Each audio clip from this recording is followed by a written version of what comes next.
अगला पार्टी है communist party, है ना, और एक दूसरा है स्वतंत्र पार्टी। तो पार्टियाँ इतना सारे लिखी और हमें याद रखना बड़ा मुश्किल होता है। तो किन पार्टियों में पढ़ना क्या है, जो चीज़ें मेन चीज़ें पढ़नी है यही सारी चीज़ें लिखी हुई हैं। तो सबसे पहले हम बता रहे हैं कम्युनिस्ट पार्टी के बारे में। कम्युनिस्ट पार्टी, इसके बारे में हम ये जानेंगे कि कब बने। 1920 के दशक में साम्यवाद समूह उभरे, यानी ये जो कम्युनिस्ट वाले जो समूह थे ये उभरे बहुत तेज़ी से। और यह जो रूस की क्रांति हुई थी, फर्स्ट बुक के सेकंड चैप्टर में पढ़ा था, रूस की पूंजीवाद का विरोध होकर जो है साम्यवाद चला था, फिर साम्यवाद से पूंजीवादी पार्टी में, तो ये उसी वाली क्रांति से प्रेरित थे।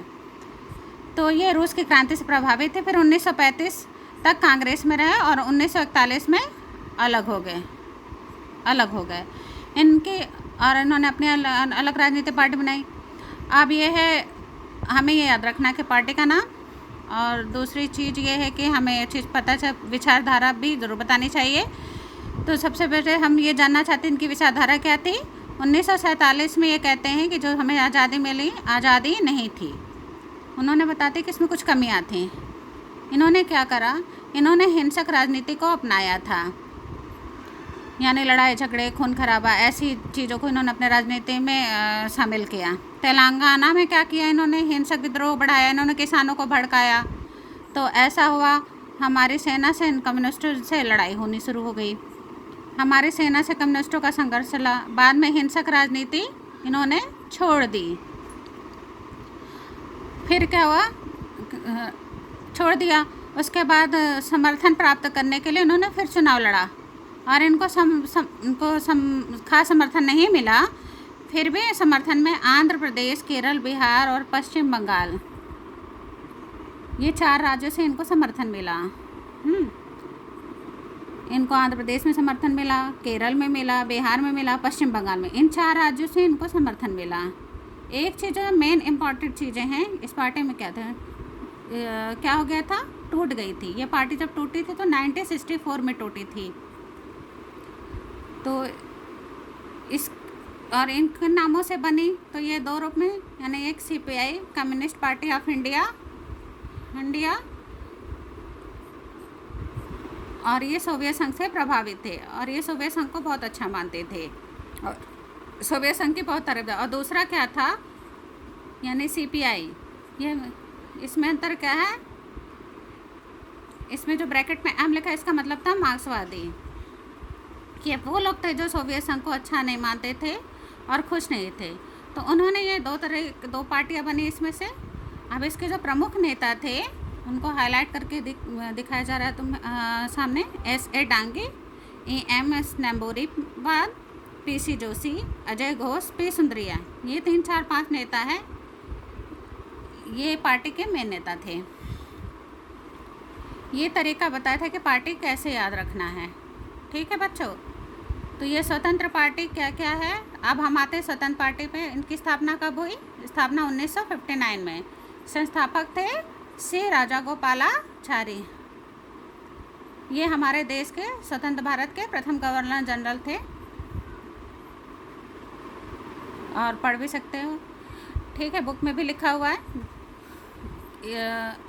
अब इस पार्टी की विचारधारा क्या थी, सरकार का अर्थव्यवस्था में कम हस्तक्षेप करना था, यानी अर्थव्यवस्था में बहुत ज़्यादा हस्तक्षेप नहीं करना था, और व्यक्तिगत स्वतंत्रता से समृद्धि आएगी, और व्यक्तिगत स्वतंत्रता होनी चाहिए। उसके बाद सरकार के हस्तक्षेप का विरोध करते थे कि सरकार जो है हस्तक्षेप न करे। और दूसरा क्या था कि गुटनिरपेक्ष नीति का विरोध करते थे। ये सोवियत संघ का विरोध करते थे, इनको गुटनिरपेक्षता नीति का इन्हें अच्छी नहीं लगती थी, ये हमेशा उसका विरोध करते थे, वो सोवियत संघ का भी विरोध करते थे।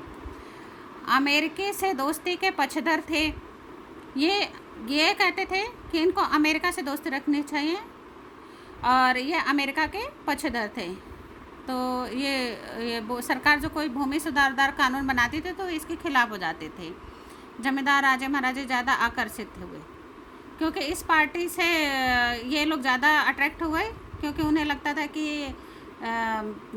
ये हम लोग के लिए फ़ायदा, ये पार्टी हम लोग के लिए कुछ कर सकती थी।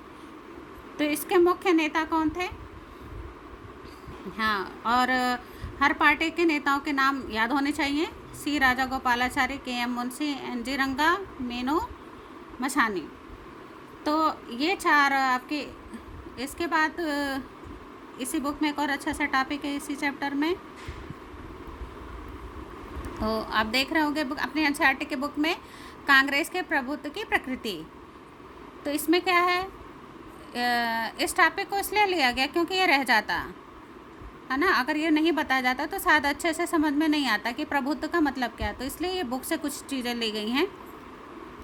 तो एक बार इस बात को ध्यान से सुनना बच्चों, तब इस मेरी बात को ध्यान से सुनेंगे तो हर एक चीज़ समझ जाएंगे। तो इसमें क्या है, कांग्रेस के प्रभुत्व की प्रकृति दिख रही है ना आपको हेडलाइन।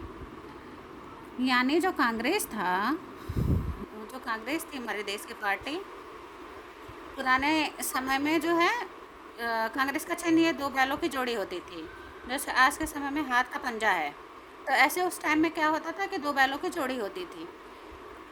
तो हमारे कांग्रेस क्या था, उस समय हमारे देश पर कांग्रेस का ज़्यादा प्रभुत्व था। तो आज़ादी से लेकर आज तक सबसे ज़्यादा जो किसी पार्टी ने शासन किया था तो वो थी कांग्रेस। ये 1989 तक तो इसी की सरकार आती थी हर बार।